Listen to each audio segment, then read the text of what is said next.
Рахмани Рахим. Хвала Всевышнему Аллаху, что все мы вновь собрались на заседание Международной общественной палаты и онлайн-конференции, как и очные наши конференции, встречи. Я искренне приветствую вас, дорогие мои. Ассаламу алейкум ва рахматуллахи баракатух. Уважаемый Александр Сергеевич, я искренне вас поздравляю. Мне кажется, очередная наша онлайн-конференция удалась. Участников было немало.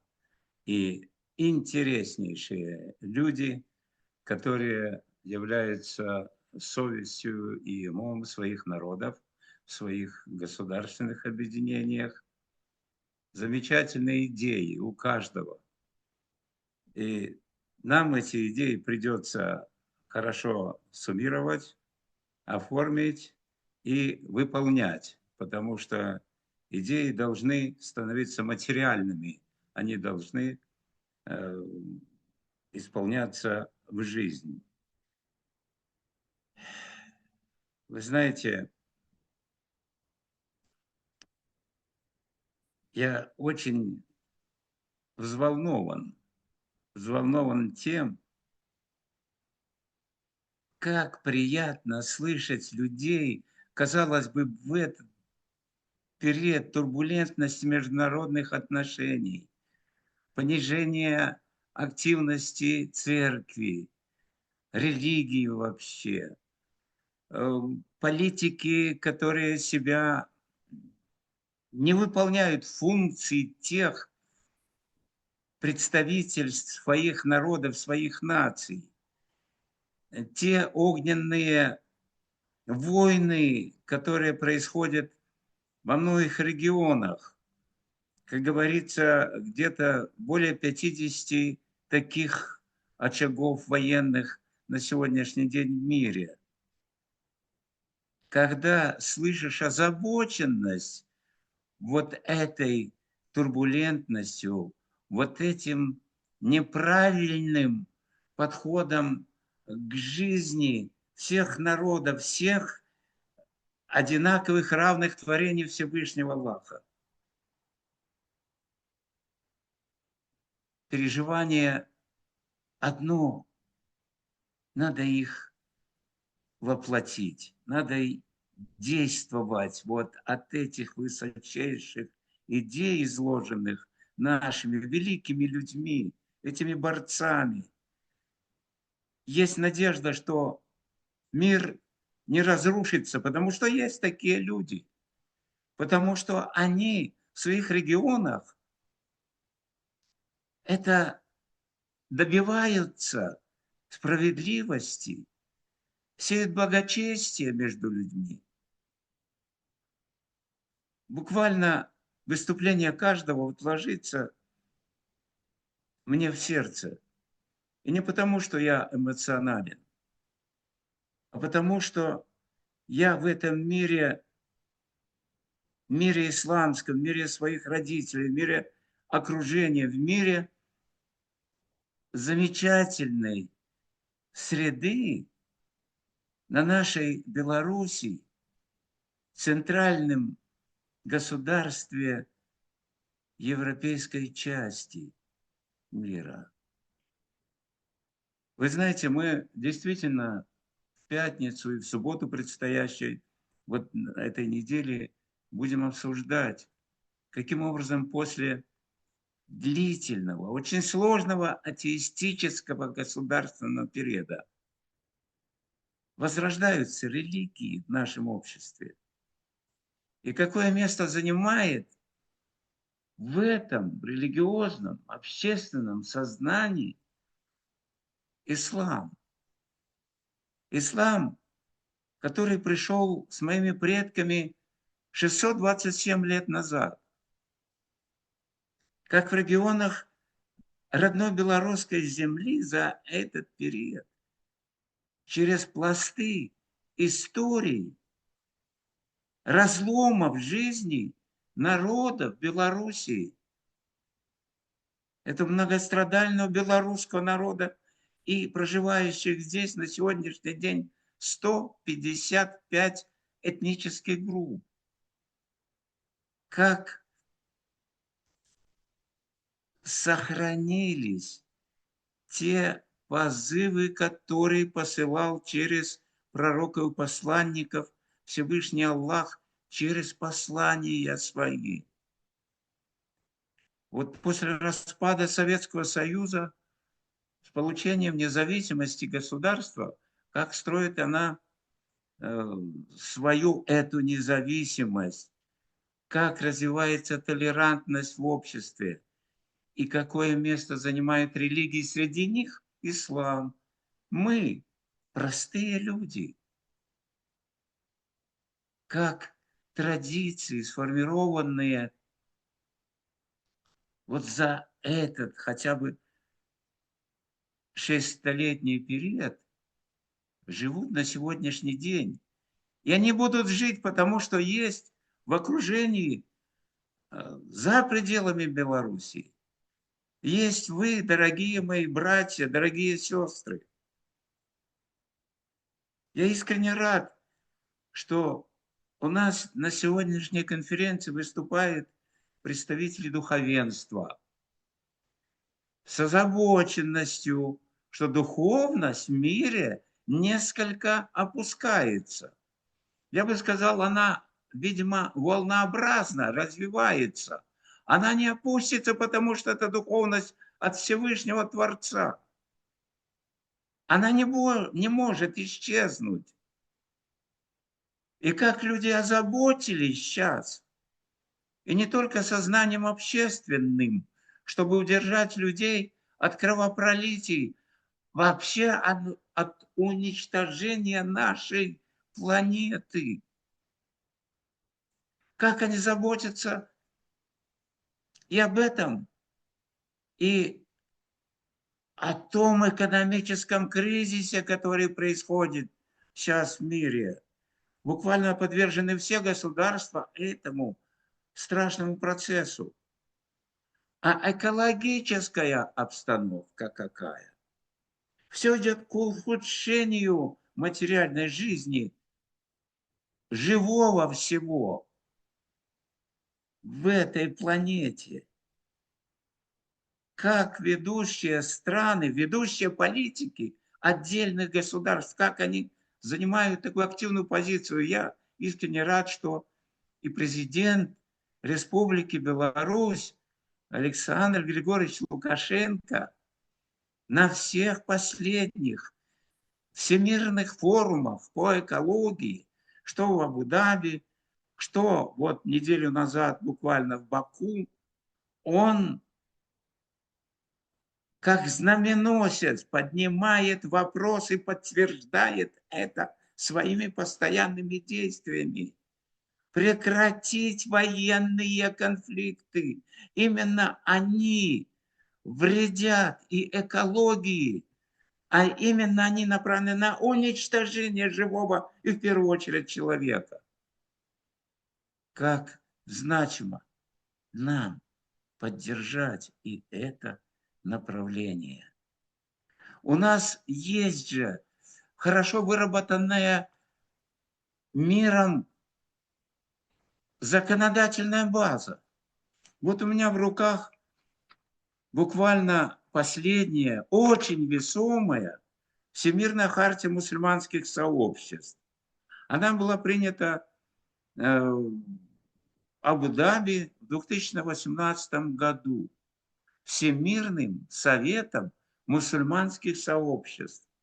Как приятно было слышать представителя этого сообщества. Как формулируются идеи все-таки достижения этого мира. Как удержать жизнь людей в добрых отношениях друг к другу. Как оградить в конце концов порядочных, мирных людей от тех бандюганов, от той клики, от того страшного режима сионистского на Ближнем Востоке. Как в Европе прошлом веке добились, казалось бы, уничтожения самого страшного зверя фашизма, в результате которого на моей родной Беларуси погиб безвинно, защищающий безвинно, просто живший человек, каждый третий гражданин республики так погиб, что до сегодняшнего дня мы не можем восполнить то население до военного периода. И как печально мне говорить дитяти этой войны, Великой Отечественной, свидетелем которого я был с детским своим мироощущением. И послевоенный период, голод, страдания, при восстановлении, как мы, маленькие дети, еще только-только пошли в школу, а мы уже первоклашками расчищали разбитые в центре моем родном Иве кирпичные дома, сожженные предприятия и так далее. Как мы помогали и организовать коллективное хозяйство в сельском регионе. Как мы пытались доставить и молоко, продукты питания вообще голодающему населению городов. И как мы радовались, что наконец-то, видимо, войны не будет, потому что уничтожен самый главный, самый страшный зверь и их пособники, фашисты. Но, увы, сегодня мы видим, как и нация еврейская, пострадавшая немало, чем мы, в годы войны, истреблением массовым, сжиганием их печат, истязанием и так далее. И наши порядочные люди прятали, как моя мама спасала 3 юношей, бежавших из гетто под угрозой расстрела немцами и расстрела и сжигания дома с нами, детьми, 5. И как мне печально, невыносимо горько видеть, как сионисты, и не только Израиля, но и всего мира, стекающие там и поддерживаемые либералами, так называемыми либеральными демократами из Соединенных Штатов Америки, из многих европейских государств. Как происходит соединение, оживление фашизма и соединение с сионизмом. Вы, дорогие мои, все религии призывают к миру. Все религии не хотят войны, не хотят наказания, прибегнут только к наказанию людей. Но преступников, которые несут угрозу всему человечеству, требуется наказание. Вот почему у нас на президиуме при обсуждении тематики нашей конференции и напросился вывод на основании, конечно, предложений и ранее, и на сегодняшней вот этой онлайн-конференции. К ответу на международном уровне во всех тех мерзавцев, таких, которые призывают к уничтожению палестинского народа, остатки его изгнания из Палестины и Газы, из завоевания Ливана, завоевания Сирии, завоевания Ирана, положить вообще конец государству Ирана, уничтожить святая святых душе верующих и мусульман, и христиан, Аль-Аксу, и построить на ее месте, на месте этой святыни, этого сакрального для миллионов людей храма, построить свой храм, организовав как центр духовный будущего израильского государства. Милые мои, дорогие мои участники данной конференции, как важно слышать ваше мнение, вашу заряженность на мир, на добрососедство, на толерантность в глубинном понимании. Как важно чувствовать, что наш пророк Мухаммад, саллиллаху алейхи вассалям, был послан всему человечеству, чтобы совершенствовать нравственность людей.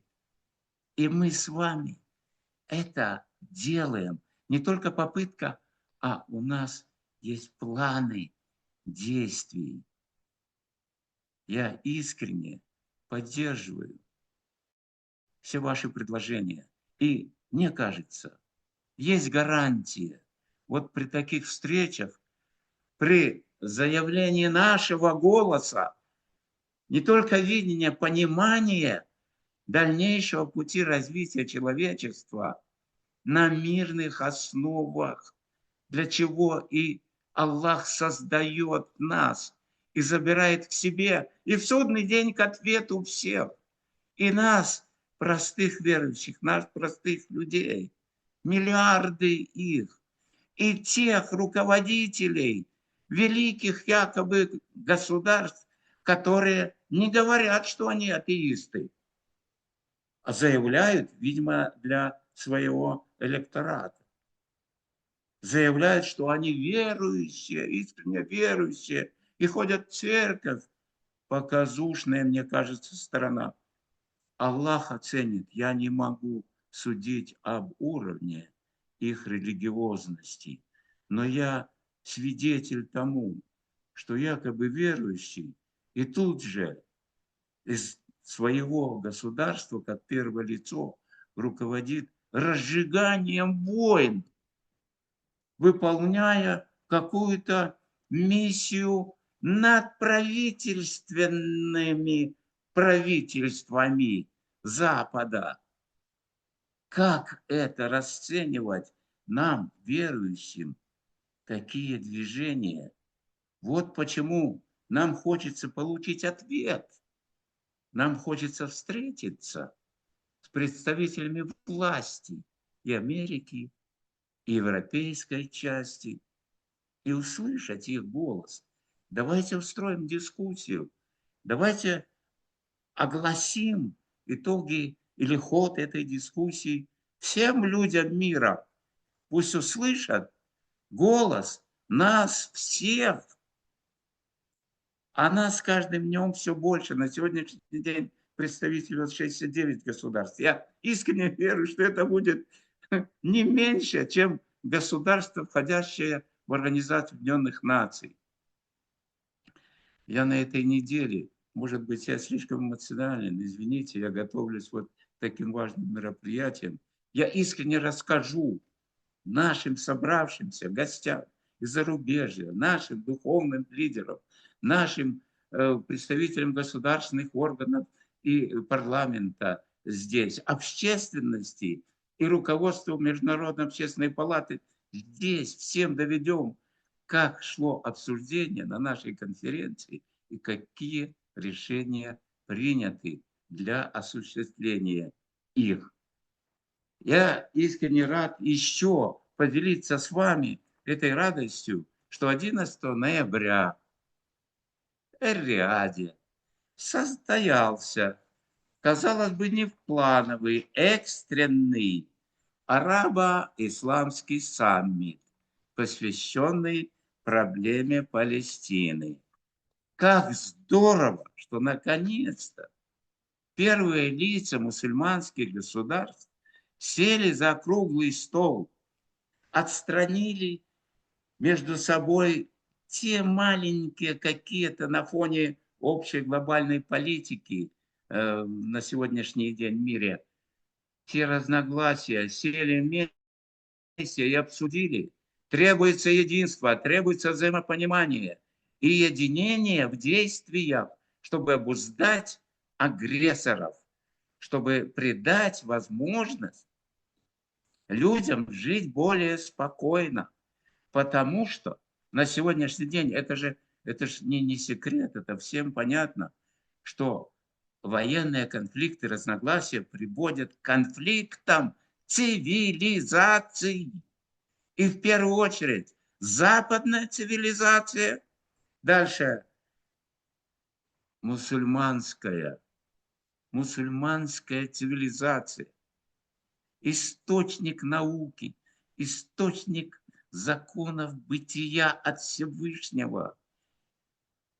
И вдруг в таком каком-то приниженном отношении вдруг увидели наконец-то, что стараются всеми силами радикалы различными методами принизить роль этой цивилизации.